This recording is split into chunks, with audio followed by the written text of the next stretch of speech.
Chapter 14, Section 2, Ribosomes and Protein Synthesis. Learning objectives: explain how the genetic code works, describe the role of the ribosome in assembling proteins, and understand how molecular biology relates to genetics.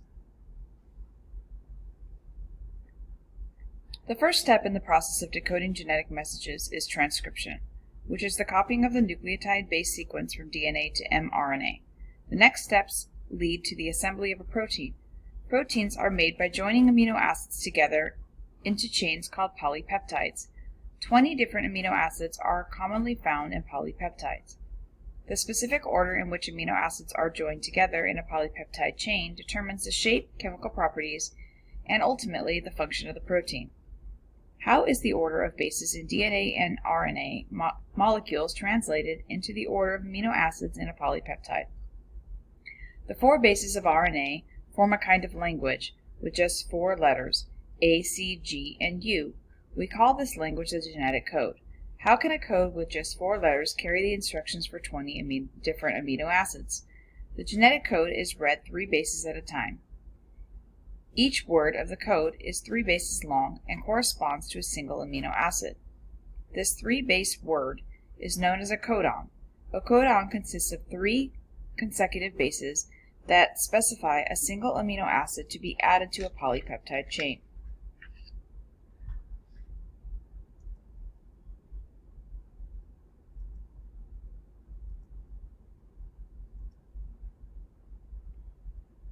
Because there are 4 different bases in RNA, there are 64 possible 3-base codons in the genetic code. Most amino acids can be specified by more than one codon. For example, 6 different codons, UUA, UUG, CUU, CUC, CUA, and CUG specify for leucine. But only one codon, UGG, specifies for the amino acid tryptophan.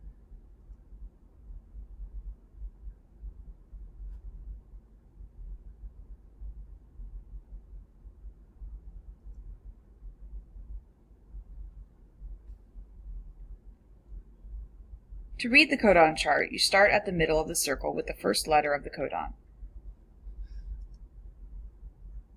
You move out to the second ring to find the second letter of the codon. Then find the third and final letter among the smallest set of letters in the third ring from the center.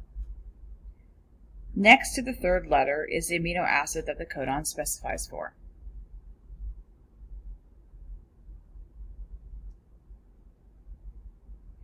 Whether a message is communicated in writing or the genetic code, it needs punctuation marks.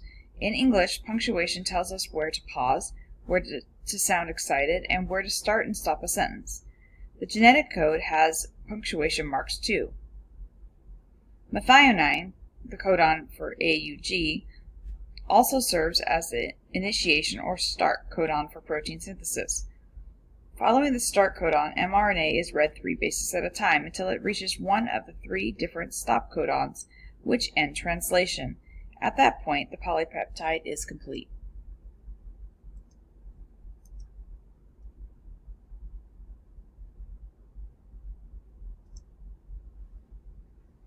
You can think of the sequence of bases in the mRNA molecule as a set of instructions.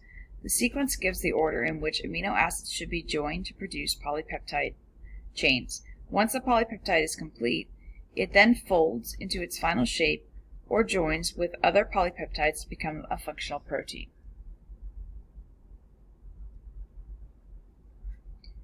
If you've ever assembled a complex toy, you know that just reading the instructions is only the first step.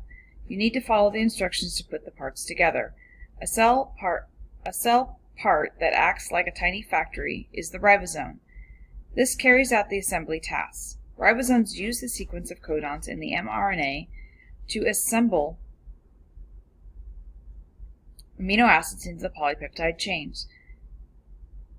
The decoding of the mRNA message into a protein is a process known as translation.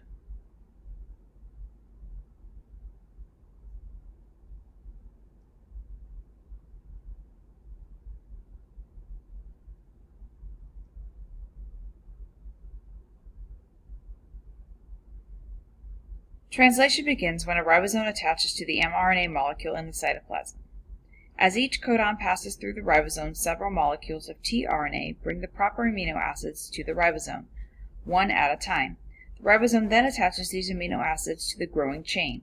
Each tRNA molecule carries just one kind of amino acid. In addition, each tRNA molecule has 3 unpaired bases that are together called an anticodon. Each anticodon is complementary to a codon on the mRNA.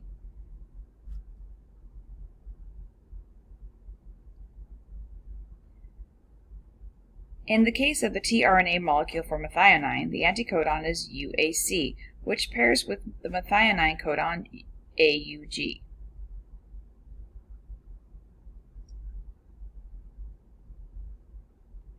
The ribosome has a second building site for the tRNA molecule for the next codon.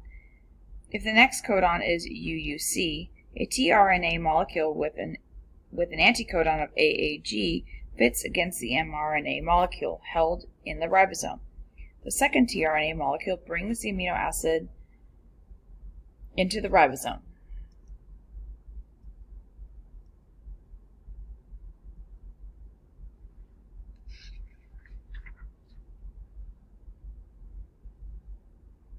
Like an assembly line worker who attaches one part to another, the ribosome helps form a covalent bond called a peptide bond between the first and the second amino acids. In this example, they are methionine and valine. At the same time, the bond holding the first tRNA molecule to its amino acid is broken. Then tRNA then moves into a third site, from which it exits the ribosome. The ribosome then moves to the next codon, where the tRNA brings in another amino acid. The polypeptide chain continues to grow until the ribosome reaches a stop codon on the mRNA molecule. Then it releases both the newly synthesized polypeptide chain and the mRNA molecule.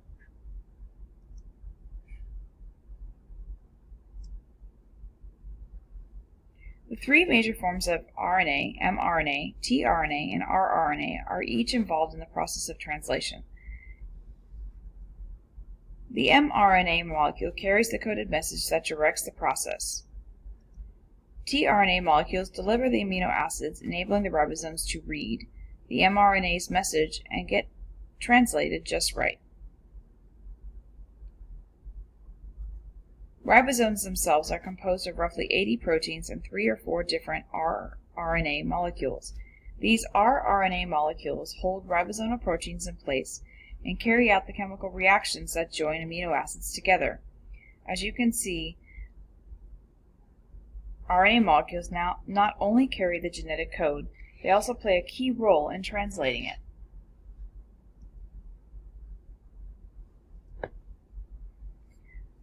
Gregor Mendel might have been surprised to learn that most genes contain nothing more than instructions for assembling proteins. He might have asked what proteins could possibly have to do with the color of a flower, or the shape of the leaf, or the gender of a newborn baby.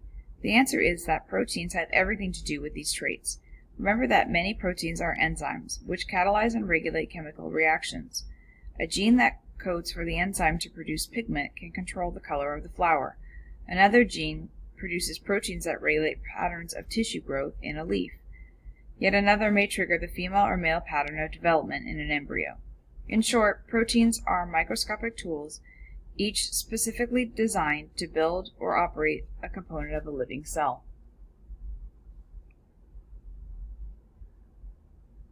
After scientists learned that genes were made of DNA, a series of other discoveries soon followed. When they explained the genetic code, a scientific field called molecular biology had been established. Molecular biologists seek to understand living organisms by studying them at the molecular level, using molecules like DNA and RNA. Molecular biology provides a way to understand the links between genes and the characteristics they influence. One of the most interesting discoveries of molecular biology is this near-universal nature of the genetic code.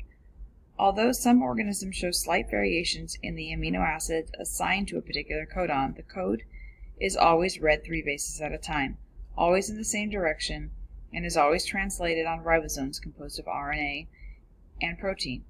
Despite their enormous diversity in form and function, living organisms play and display remarkable unity at life's most basic level, the molecular biology of a gene.